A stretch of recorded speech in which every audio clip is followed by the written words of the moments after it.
नमस्कार दोस्तों, मैं हूं अर्चना प्रजापति। हमारे channel AP legal information in Hindi में आपका स्वागत है। दोस्तों, आज हम जानने वाले हैं सुसंगत तथ्य, रिलेवेंट फैक्ट और विवादक तथ्य के बारे में, यानी फैक्ट इन इशू जिसको हम कहते हैं।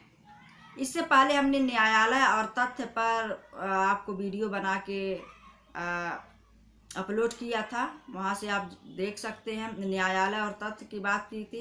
ये धारा 3 भारतीय साक्ष्य अधिनियम 1872 में धारा 3 निर्वचन खंड की बात अभी चल रही है। इसके अंतर्गत जो भी पद परिभाषित किए गए हैं उनको हम धीरे धीरे आप तक पहुंचाने की कोशिश करेंगे, बताएंगे, जब तक कि समाप्त ये धारा नहीं हो जाती है।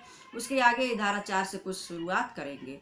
इसमें जो भी इम्पॉर्टेंट बातें हैं हम आपसे शेयर करने वाले हैं। इसमें सुसंगत तथ्य और विवादक तथ्य बहुत ही महत्वपूर्ण हैं। ये जो भी भारतीय साक्ष्य अधिनियम 1872 एक्ट बना है उसके इर्द गिर्द ही विवादक तथ्य और सुसंगत तथ्य ही घूमती है। ये इसका मेरुदंड कहा जाता है। इसके बिना कोई भी कार्य नहीं हो सकता है। कोई भी निर्णायक सबूत जैसे कि कोई कार्यवाही आगे नहीं बढ़ सकती है जहाँ विवादक तथ्य ना हो, जहाँ सुसंगत तथ्य ना हो। इसी पर सारी जो कार्रवाइयाँ होती है, कानून की कार्रवाइयाँ होती है, न्यायालय की कार्रवाइयाँ होती है, एविडेंस की कार्रवाइयाँ होती है, इसी के माध्यम से होती हैं। तो आज बहुत ही महत्वपूर्ण टॉपिक है। यहाँ से क्वेश्चन बनते ही बनते हैं जुडिशरी के लिए, एपीओ के लिए, लॉ स्टूडेंट के लिए और सभी जो लॉ से संबंधित विधिक जानकारियाँ रखना चाहते हैं उनके लिए बहुत ही महत्वपूर्ण यह धारा 3 निर्वचन खंड साबित होता है। तो दोस्तों, आज हम जानेंगे सुसंगत तथ्य और विवादक तथ्य होते क्या हैं। तो सुसंगत शब्द की परिभाषा जो है, साक्ष्य अधिनियम में कोई परिभाषा नहीं दिया गया है। उसके बाद हम जानते हैं सुसंगत तथ्य यानी रिलेवेंट फैक्ट। रिलेवेंट फैक्ट सभी तथ्य सुसंगत हैं जो विवादक तथ्य या मुख्य विवादग्रस्त विषय के बारे में युक्तियुक्त उपधारणा करने में समर्थ होते हैं, वही होते हैं सुसंगत तथ्य। यानी सभी तथ्य सुसंगत है जो विवादक तथ्य या मुख्य विवादग्रस्त विषय के बारे में कोई युक्त उपधारणा करने में समर्थ होते हैं। और वहीं एक बात और है, सुसंगत से अभिप्रेत है दो तथ्यों के बीच संबंध और वह संबंध यानी कंडीशन इस प्रकार का होना चाहिए कि एक का अस्तित्व मतलब होना और एक का अनअस्तित्व न होना दूसरे पर आश्रित हो। यानी होना और न होना ऐसा तथ्य जुड़ा हो, ऐसा साथ जुड़ा हो, ऐसा रिलेवेंट हो, ऐसा फैक्ट इन इशू हो कि ये एक साथ वो जुड़े हैं, ताकि कार्य और कारण जिसको कहते हैं, सभी कार्य के पीछे कारण होता है। जब हम कार्य करते हैं तो उसका मकसद होता है, उसका कोई ना कोई वजह होता है, तभी हम कार्य करते हैं। भूख हमको लगा है तो हमको खाने की आवश्यकता है, ये तथ्य है। उसके साथ जुड़ा, भूख के साथ खाना जुड़ा हुआ है, ये तथ्य है, रिलेवेंट है। उसी तरह से रिलेवेंट ऐसा होता है कि एक में समाहित होता है विवादक तथ्य और सुसंगत तथ्य। तो आइए जानते हैं सुसंगत तथ्य किसको माना जाएगा न्यायालय के कार्यवाहियों में। जो धारा भारतीय साक्ष्य अधिनियम की धारा 5 से जो 55 तक का वर्णन किया गया है साक्ष्य अधिनियम 1872 में, वही जो है रिलेवेंट माना जाएगा। यही नियम विवादक तथ्य भी माना जाएगा, उसी को रिलेवेंट भी माना जाएगा। वही मान्य होगा, अन्यथा नहीं मान्य होगा। ये जो 5 से 55 तक है धारा, ये बहुत ही महत्वपूर्ण धाराएं होती हैं। ये मेरुदंड का कार्य करती हैं। इसी पर सारे कानून बनाए गए हैं एविडेंस के।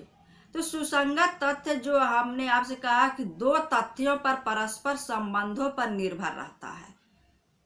दो तथ्य हमेशा उसके सुसंगत रहता है। एक वहाँ विवादक तथ्य हो जाता है, या एक होना को दर्शाता है, एक न होना को दर्शाता है।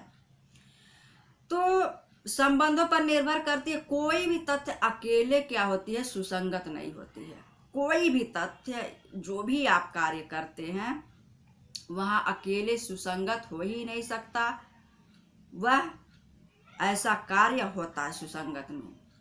जहाँ मान लीजिए किसी व्यक्ति को कोई गोली से मारा, क्यों मारा, उसके पीछे उसका मन स्थिति क्या थी?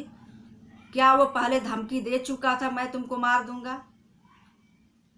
या किसी खेत में किसी गेहूं के फसल में किसी को घसीट कर ले जाना, वहां उसको मारना, वहां का फसल का टूटना, वहां गुत्थी में गुत्था होना क्या दर्शाता? वह सुसंगत तथ्य होता कि यहाँ इन्होंने लड़ाई झगड़ा पहले किया है, उसके बाद इसको मारा गया है। तो वह जो फसल नष्ट हुआ है वह हो गया सुसंगत तथ्य। यानी विवादक तत्व वो हो गया जो उसको मारा गया है। अब विवादक तत्व के बाद जो फसल नष्ट की बात सामने आती है, दिखाई देती है, वह उसके साथ जुड़ा हुआ सुसंगत तथ्य हो गया। तो ये हो गया सुसंगत तथ्य। सुसंगत तथ्य जो है भारतीय साक्ष्य अधिनियम में अगर देखा जाए तो बहुत ही महत्वपूर्ण टॉपिक होता है सुसंगत तथ्य। उसके बाद आइए जानते हैं कि एक उदाहरण भी लेते हैं सुसंगत तथ्य में। जैसे ए ने बी को धमकी दिया कि मैं तुम्हें मार दूंगा, और कल वह मार देता है। तो क्यों मारा, वो इसके बारे में पता चलता है कि उसकी मन स्थिति उसके पहले ही वह धमकी दे चुका था मैं तुमको मार दूंगा, तो वह सुसंगत तथ्य हो गया। और वह उसको मार कर वहां से फरार भी हो जाना, यह भी सुसंगत तथ्य हो गया। अब आप समझ गए होंगे कि सुसंगत तथ्य क्या हुआ। मतलब विवादक तथ्य के बाद जो भी आपको समस्याएं, जो भी विषय वस्तु प्राप्त होती, वह सुसंगत तथ्य होता है। अब आइए जानते हैं विवादक तथ्य क्या है। तो साफ साफ जाहिर है कि विवादक तत्व वही है होता है जो दो पक्षकारों के बीच में, दो पक्षों के बीच में जो विषय जो पक्षकारों के बीच में विवादग्रस्त का कारण बनता है, विवादग्रस्त हो, वही विवादक तत्व क्या होते हैं, सुसंगत न होकर विवादक तत्व हो जाते हैं। विवादक तत्व जो होते हैं किसी जैसे आपराधिक कार्य को करना क्या है विवादक तत्व, किसी के मानहानि करना और उस पर वह एक्शन लेता है, तो वह विवादक तत्व हो गया। यानी जो भी आपके विषय वस्तु हैं, जो भी आपसे संबंधित है, वह बात अगर आप विवाद के रूप में देखते हैं, कोई आपको आपके अधिकारों का हनन किया, आपने उस पर आपत्ति जताई, वह विवाद हो गया। उस पर क्यों आपत्ति जताई, उसका मन स्थिति क्या था, वो क्यों किया, वो हो गया सुसंगत तत्व। तो दोनों एक दूसरे जुड़े रहते हैं, विवादक तत्व और सुसंगत तत्व।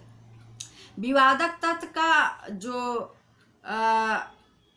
तथ्य होते हैं वह किसी कार्यवाही के लिए क्या होते हैं, मेरुदंड होते हैं। हमने पहले ही बता दिया है कि कोई भी विवाद बिना सुसंगत के हो ही नहीं सकते, बिना सुसंगत के कोई भी विवाद हो ही नहीं सकते। जहाँ कारण है वहाँ करण है, जहाँ करण है वहाँ कारण है। यानी कोई भी कार्य आप करते हैं तो वहाँ आपके साथ ये कभी पीछा नहीं छोड़ने वाला, उसका कारण निश्चित है। अगर आप पैसा कमाते हैं तो वहाँ कारण है, बच्चों का फीस देना है, परिवार को संभालना है, सारी दिनचर्या को देखना है, किससे होगा, पैसे से होगा। तो वहाँ तथ्य एक दूसरे से, विवादक तथ्य और तथ्य रिलेवेंट तथ्य दोनों एक दूसरे में जुड़े रहते हैं। तो विवादक और सुसंगत एक दूसरे के पूरक होते हैं, यहाँ कोई भी संदेह वाली बात नहीं होती है। तो ये उम्मीद करती हूँ यह जानकारी आपको बहुत अच्छा लगा होगा। अगर अच्छा लगा होगा तो एक लाइक जरूर करिएगा। तब तक इसी के अंतर्गत निर्वचन खंड में आगे का भी टॉपिक आपसे मैं शेयर करने वाली हूँ। तब तक नेक्स्ट वीडियो का इंतजार करिए। जय हिंद।